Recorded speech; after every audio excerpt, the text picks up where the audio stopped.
सो दी adventure 390। अब ये वाला जो मॉडल है ये 2023 का मॉडल है। और अगर मैं रिलायबिलिटी की बात करूँ तो ये मोटरसाइकिल काफ़ी रिलायबल रही है, इसमें कोई ऐसा मेजर इशू आया नहीं है। और अगर मैं इसके इक्विपमेंट की बात करूँ तो उसके जो इक्विपमेंट है वो सही सलामत है सारे। It's working absolutely fine. अगर क्विक शिफ्टर की मैं बात करूँ तो क्विक शिफ्टर भी इसका ठीक ठाक चल रहा है। एक बार मैं आपको चला के दिखाता हूँ।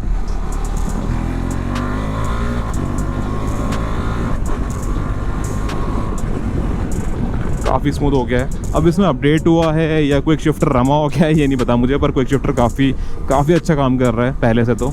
एंड अब इसमें हायर गियर में भी कोई इशू नहीं आ रहा है, क्विक शिफ्टर में अच्छे से गियर पिक कर लेती है। So that's something. और अगर मैं परफॉर्मेंस की बात करूँ तो KTM में आपको परफॉर्मेंस की तो इशू नहीं होने वाली है। This motorcycle is absolutely brilliant in terms of the performance. Light weight इस मोटरसाइकिल का जो है ना वो इसको काफ़ी ज़्यादा हेल्प करता है एक बेटर मोटरसाइकिल बनने में। This motorcycle weighs around 20 kilos less than the Himalayan 450। और ट्रस्ट मी, हिमालयन 450 को हैंडल करना नॉर्मल तरीके से, मतलब अगर आप उसे पार्किंग में नॉर्मल अपने वेट पे लगा रहे हैं या अपने वज़न पे उसको सरका रहे हैं आगे पीछे, तो भैया वो मोटरसाइकिल तो बहुत हैवी फील होती है। एंड इन कंपैरिजन KTM बहुत ज़्यादा लाइट फील होगी आपको। एंड ऑब्वियसली इसमें कोई वो वाला हिसाब नहीं है कि लोहा लंगर लगा हुआ है हिमालयन में तो वो इतनी भारी है। मोटरसाइकिल का ओवरऑल स्टांस भी जो होता है ना वो काफ़ी मैटर करता है। उसकी जो सीट है वो काफ़ी वाइड है तो आपके पैर थोड़े से बाहर की तरफ रहते हैं, तो it feels a bit heavier to move around. The KTM is a bit slimmer in that regard, so उस वजह से मोटरसाइकिल थोड़ी सी आपको लाइट फील होने वाली है। So that's something. और अगर मैं इसकी माइलेज की बात करूँ तो this motorcycle returns around 25 to 28 kilometres पर लीटर। और ये मैं टोर की बात कर रहा हूँ, पहाड़ों में आपको 25 से 28 तक का माइलेज मिलेगा अगर आप इसको अच्छे खासे पेस में चलाने वाले हैं। पर अगर आप इस मोटरसाइकिल को थोड़ा सा सेंसिबल तरीके से चलाएंगे तो ये मोटरसाइकिल आपको 32 से ऊपर का माइलेज भी दे देगी आराम से, without any problem, without any hesitation, because this motorcycle has been tuned for that. तो इसका 14 लीटर टैंक जो है, 14.5 लीटर का टैंक, वो आपको टोर में अच्छा खासा एक रेंज प्रोवाइड करने वाला है। सो ये एक बहुत बढ़िया बात है। अब एडवेंचर टूरर के हिसाब से इसका टैंक बहुत बड़ा नहीं है, पर जितना भी साइज़ है मेरे हिसाब से इट्स क्वाइट डिसेंट। सो अच्छी बात है ये भी। ये मोटरसाइकिल मेरे फ्रेंड की है, अदनान भाई की, तो उनके साथ मैंने टूर करा है। इसके माइलेज में और डोमिनार के माइलेज में बहुत ज़्यादा फ़र्क नहीं आता है। Mileage is almost similar.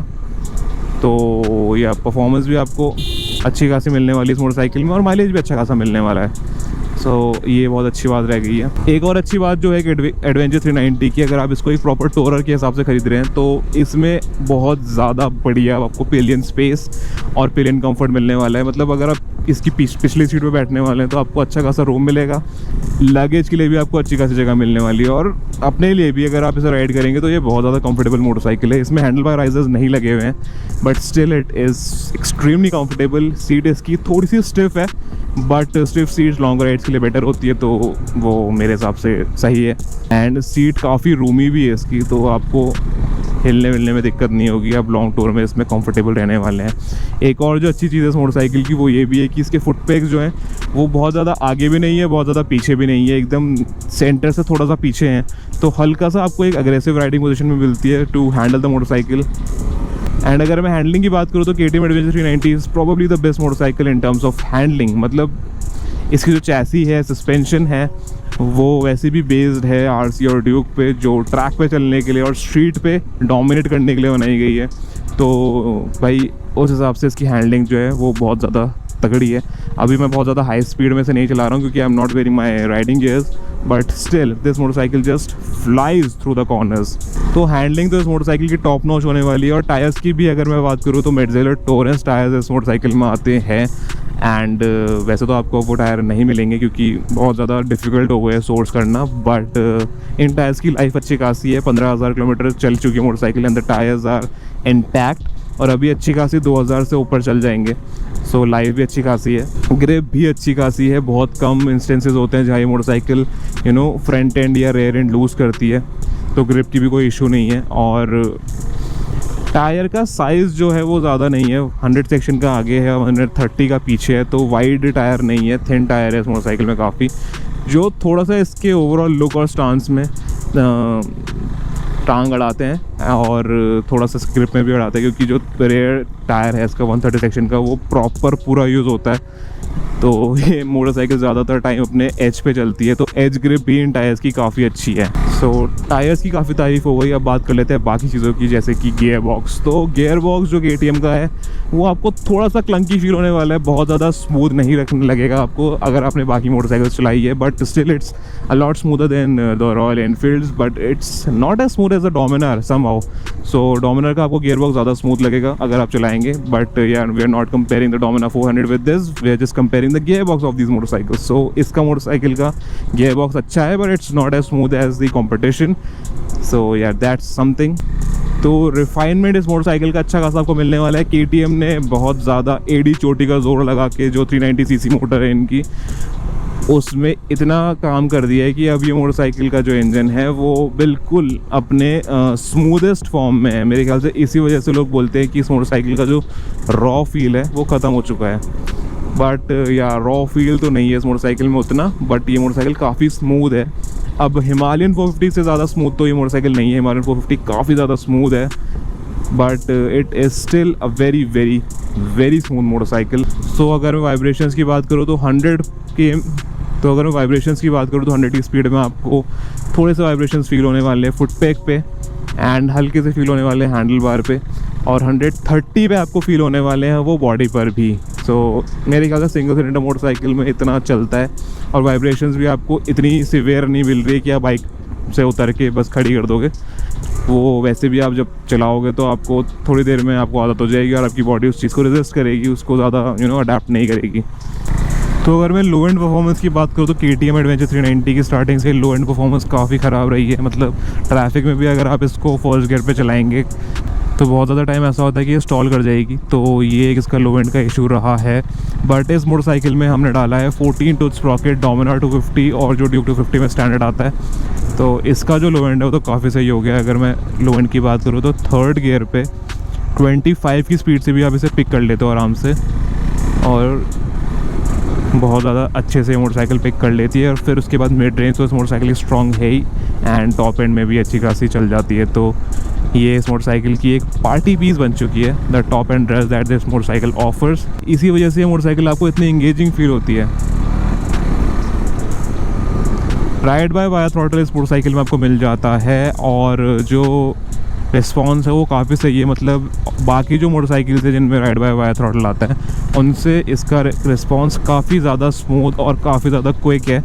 RR310 में भी हल्का सा आपको लैग मिलने वाला है, हिमालयन में भी आपको लैग मिलने वाला है, और जो NS आई है नई वाली उसमें भी लोग बोल रहे हैं कि काफ़ी ज़्यादा लैग है। तो KTMs जो है वो बहुत ज़्यादा इम्प्रूव हो गई है इस चीज़ के लिए, and that's a really good part.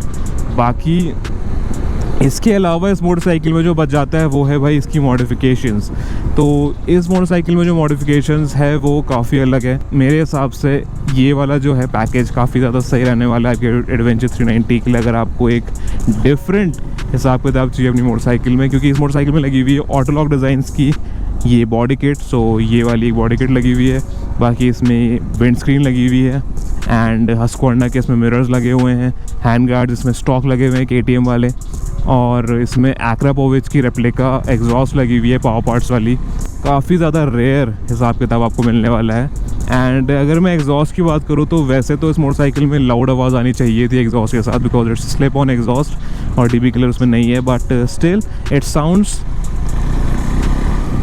Decent, almost a bit louder than the stock. And इसमें आपको चलाने वाला डर भी नहीं रहने वाला है, और आवाज़ भी बुरी नहीं होने वाली है। कि ऑफ रोड कैपेबिलिटीज़ के बारे में भी बात करनी ज़रूरी है एडवेंचर 390 की। तो मेरे हिसाब से ऑफ रोड कितनी ऑफ रोड आपने करनी है आपके ऊपर डिपेंड करता है। अगर आपको बिल्कुल अच्छी खासी जगहों पे घुसानी है गाड़ी बिना किसी टेंशन के, तो भैया ये मोटरसाइकिल आपके लिए नहीं है। और अगर आपको मोटरसाइकिल ऑफ रोड में भगाने में टेंशन नहीं रहती है, अगर आप इतने तगड़े प्रोफेशनल हो, तो एडवेंचर 390 आपके लिए नहीं है। स्टॉक वाली तो बिल्कुल नहीं है, और स्पोक व्हील्स वाली भी आपको इतना खुश नहीं करने वाली है।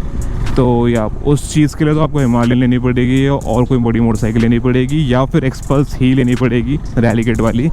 बट उसके अलावा जितनी भी ऑफ रोड आपको करनी है जो एक नॉर्मल मोटरसाइकिल से थोड़ी सी ऊपर होने वाली है, वो ये मोटरसाइकिल बिना किसी प्रॉब्लम की कर लेगी। ना आपको व्हील की टेंशन लेनी है, ना आपको ग्राउंड क्लियरेंस की टेंशन लेनी है। इस मोटरसाइकिल में आपको प्रॉब्लम नहीं आने वाली है, ठीक है। क्योंकि लोग बहुत ज़्यादा डिबेट करते हैं इस चीज़ में कि यार एडवेंचर मोटरसाइकिल के हिसाब से ये मोटरसाइकिल नहीं बनी है। ऑब्वियसली नहीं बनी है, पर फिर आप पे भी डिपेंड करता है कि आपको किस लेवल की ऑफ रोडिंग करनी है। बट अगर आपको ऐसे ही हर जगह चढ़ानी है मोटरसाइकिल, तो ये मोटरसाइकिल आपके लिए नहीं है। फिर आपको लेनी पड़ेगी हिमालयन। एंड हिमालयन का track record in terms of proper off roading बहुत ज़्यादा तगड़ा रहने वाला है, क्योंकि उसमें ऑब्वियसली आपको 21 इंच का व्हील मिलने वाला है, 200 mm की ट्रैवल मिलने वाला है सस्पेंशन, और 230 mm का आपको मिलने वाला है ground clearance. Obviously it is going to be a better motorcycle off road. तो उतनी तगड़ी परफॉर्मेंस आपको ऑफ रोड में एडवेंचर 390 नहीं देने वाली है, but still it is going to be a nice motorcycle to ride. Braking की अगर मैं बात करूँ तो फैक्ट्री से इस मोटरसाइकिल में जो हार्डवेयर आ रहा है वो बहुत ज़्यादा इंप्रेसिव है। 320 mm का आपको फ्रंट में डिस्क मिलने वाला है, 4 पिस्टन कैलिपर आपको आगे मिलने वाला है, सिंगल पिस्टन कैलिपर आपको पीछे मिलने वाला है, और 230 mm का आपको मिलने वाला है डिस्क पीछे।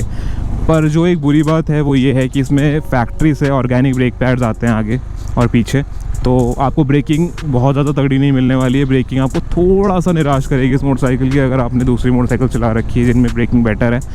बट उसका सोल्यूशन सीधा सा ये है कि आपको इसमें डालने हैं सेंटर्ड ब्रेक पैड्स, जैसे कि इसमें डले हुए हैं, और आपको ब्रेकिंग परफॉर्मेंस मिलेगी बिल्कुल टॉप नॉच ड्यूक और आरसी लेवल की, क्योंकि उसमें भी सेम ब्रेकिंग सेटअप है और ब्रेक पैड्स भी सेंटर्ड डलते हैं। तो ब्रेकिंग परफॉर्मेंस आपको अच्छी चाहिए तो सेंटर्ड ब्रेक पैड्स आपको डलवाने पड़ेंगे। सस्पेंशन सेटअप की अगर मैं बात करूँ तो 170 mm का ट्रैवल आपको फ्रंट में मिल जाएगा, 177 mm का ट्रैवल आपको पीछे मिल जाएगा। डिसेंट है, हिमालयन का 200 का दोनों तरफ, इसका 170 177 है, बहुत ज़्यादा डिफरेंस नहीं है अगर आप बहुत ज़्यादा तगड़ी ऑफ रोडिंग नहीं करने वाले हैं। और एक और जो बात है वो है कि यार इसका जो डिस्प्ले है ना, it has got all the information. आपका ट्रिप कंप्यूटर इसमें चल रहा है, इसमें आपका रेंज है, सर्विस इंडिकेटर है, और टर्न बाय टर्न नेविगेशन भी इसमें एक्टिव हो जाता है। तो it is a very very loaded display and दिखने में भी काफ़ी सुंदर है। Okay, so this right here is the motorcycle, the KTM Adventure 390 2023 version, and as you can see इसमें ऑटो लॉक डिज़ाइन की बॉडी किट लगी हुई है ये वाली, एंड फ्रंट में इस पर वाइज़र भी लगा हुआ है। और ऑब्वियसली वीडियो में वाइज़र स्मोक नहीं था, ट्रांसपेरेंट था, पर मैं अभी इसे स्मोक करवा के लाया हूँ तो और अच्छा लग रहा है ये। ठीक से एक बार स्टांस चेक करो। This motorcycle has got the bulk and it looks beautiful, and this is the Akrapovic replica exhaust। तो पावर पार्ट्स में ये एग्जॉस्ट आता है, and this cost around 15,000 rupees, but it's all worth it, क्योंकि इसमें sound इतनी ज़्यादा loud नहीं हो जाती मोटरसाइकिल में, and quality is top notch. बाकी इस मोटरसाइकिल में टेल रैक भी लगा हुआ है, एंड इसके अलावा इस मोटरसाइकिल में ज़्यादा कुछ मॉडिफिकेशंस नहीं है। तो ओवरऑल वॉक अराउंड तो यही है इसका, एंड 14,500 किलोमीटर्स में टायर की कुछ ये हालत है, एंड जो रेयर टायर है उसकी ये हालत है। So that's about it.